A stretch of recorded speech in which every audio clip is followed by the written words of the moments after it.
first rain of winter. Pollution is a problem shared by everyone all over the world. Every inch of the planet is affected, no matter where waste is being produced. Many wonder who is responsible for fighting pollution. While it's true that everyone must do their part, the amount the individual can do to prevent pollution is small compared to the capabilities of the companies that are the primary sources of pollution in the first place. People go to climate marches, do their best to recycle, post awareness videos on Instagram, and sometimes use sustainable brands. Meanwhile, the waste from everyday products that we all buy continues to accumulate and will remain on Earth long after we die. Corporations in America have spun a narrative that dump all environmental responsibility on consumers, and the U.S. government is complicit in this unjust dynamic. While people fight to save the environment, the first priority should be creating, strengthening, and enforcing regulations that limit the impact of manufacturers on the environment. Many believe the host of problems that came with the rise of corporations began during the Industrial Revolution between the 18th and 19th centuries. The boom of business and production greatly increased the volume of toxins and waste that was being released into the air, water, and on land. SO2 emissions rose dramatically as transportation networks grew. Awareness about pollution spiked with the rise of the conservation movement between the 19th and 20th centuries, which aimed to conserve resources. Later, when a river in Ohio became so polluted that it caught on fire in 1969, it served as a wake-up call to the public and officials. The government finally took action, creating the Environmental Protection Agency in 1970 to research, monitor, and enforce activities that may otherwise be putting the public's health at risk. The Improved Clean Air Act of 1970 paved the way by creating auto emission standards, and the Clean Water Act soon followed, which supported wastewater treatment facilities. However, industrialization's harmful legacy still thrives today. Companies still release billions of metric tons of carbon emissions into the air each year through their manufacturing facilities, transportation processes, and the inefficient products that they create. Just 90 companies are responsible for 2/3 of man-made emissions that contribute to global warming. The United States plays a huge role in producing waste.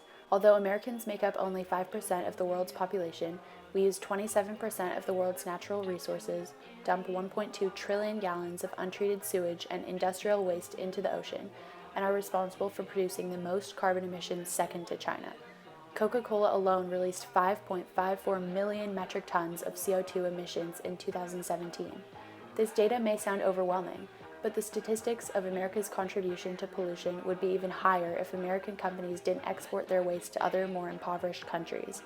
Our environment is under a large-scale attack, yet our government is worsening the situation by removing what little regulation we have. Since 2017, there have been a total of 40 EPA deregulatory acts, and another 40 are under development. In October of 2017, Trump's EPA rolled back Obama's Clean Power Plan, which required the energy sector to cut carbon emissions by 32% by 2030. Long-term penalties for companies who have violated the legal limit for emissions have been removed. The minimum mileage requirement for cars has been lessened by a 20 miles per gallon average. The sources of water that can be protected by the EPA have been limited, and 5 companies were approved to use seismic airgun blasts which harm marine life. Trump has pushed to change the Endangered Species Act by taking economic considerations strongly into account when designating habitats, and he also issued an executive order that called for a 30% increase in logging on public lands. In 2017, Trump withdrew from the Paris Climate Agreement, which would have pushed to increase regulation. Companies have a large amount of control over how they respond to regulation, as the laws themselves have many loopholes. If polluting is part of a company's best interests, they will find ways to interpret regulation to their advantage. For example, the EPA states in their 1990 Pollution Prevention Act, pollution should be prevented or reduced at the source whenever feasible. Pollution that cannot be prevented should be recycled in an environmentally safe manner whenever feasible, and that pollution that cannot be prevented or recycled should be treated in an environmentally safe manner whenever feasible, leaving companies to determine what is feasible or convenient to them. On top of all this, the consumer is still blamed for buying products that shouldn't be produced in the first place. Ocean Watch brings up an excellent point. Polluting producers really love the idea of consumer responsibility and consumer choice because it alleviates them of any responsibility for their design choices. Of course, being aware of what you buy is important, but nonprofits and organizations that strive to improve the scope of pollution in our world think it's necessary to look at the root of our problems. People who drive gas-guzzling cars that pollute the air with their exhaust are always blamed, but they would not be able to drive those cars if stricter standards were established for the auto companies themselves. Modern-day companies are well aware of the extent to which consumers are held accountable for buying their products. This dynamic is beneficial to them and allows them to manipulate their customers. If anyone is seen drinking out of a plastic straw, they are quickly shamed for murdering sea turtles and killing the environment. But what's one straw compared to the millions that the company itself is producing and selling? It's not unreasonable to tell people to opt for a metal straw. But if the US really wants to make change, it needs to hold companies responsible for their actions, no matter how much they donate to politicians or claim to be a safe brand. Cities like Seattle and San Francisco have taken steps in this direction by banning plastic straws and utensils and preventing restaurants from distributing them, but this is still ignoring the fact that they are still being made and sold elsewhere. If the federal government were to take action and limit the products companies can make, if the products are harmful to the environment, a lot more could be done. Coca-Cola is a great example of a company that unfairly puts liability on the role of the consumer.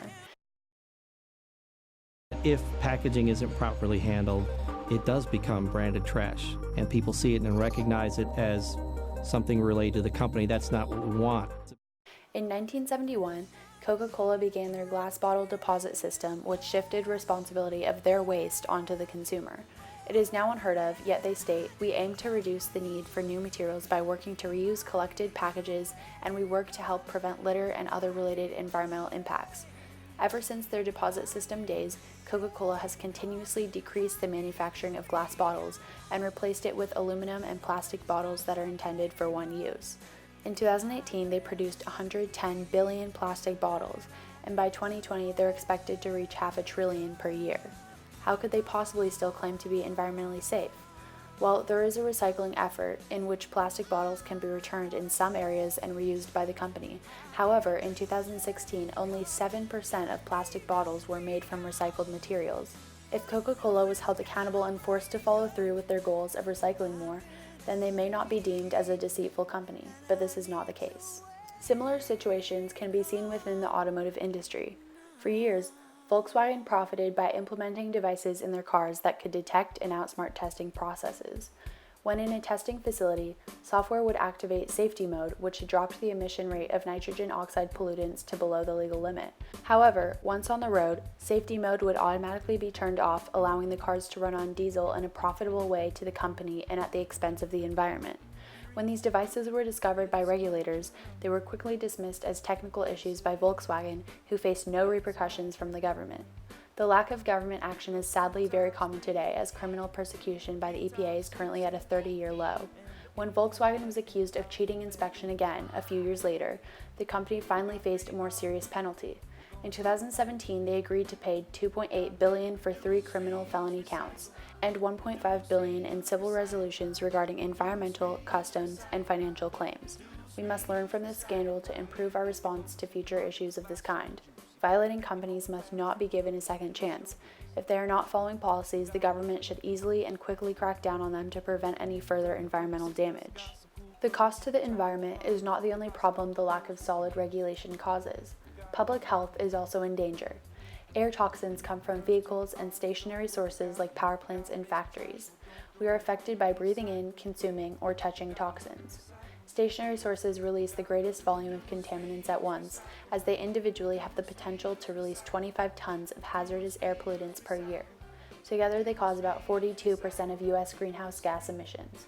There are an additional 3 categories of sources. Mobile sources include cars and planes. Area sources are primarily agricultural places and cities, and natural sources include wildfires and volcanoes. There is a direct correlation between sources such as factories and cars and the quality of the air and water surrounding them.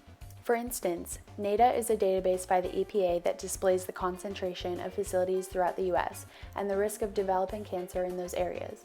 In areas with a very high cancer risk, such as Southeast Texas and Louisiana, facilities are extremely dense. However, in areas with a very low cancer risk, such as the Dakotas, facilities can be almost non-existent.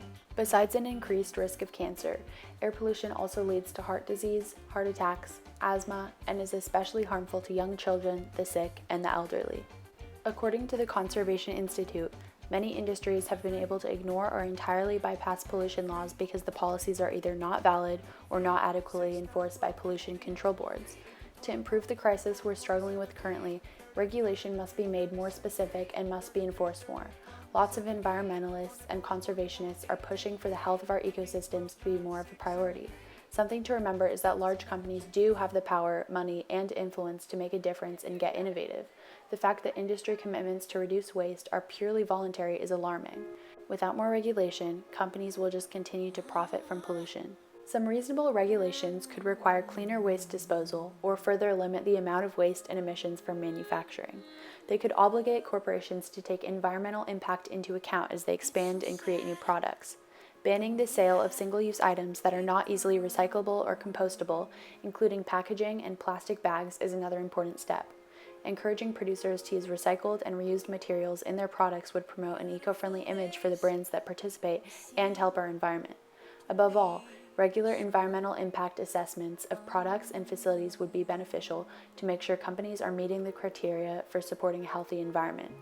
These regulations may not be the convenient route for industry, but they are certainly the crucial route to public health and the health of our environment.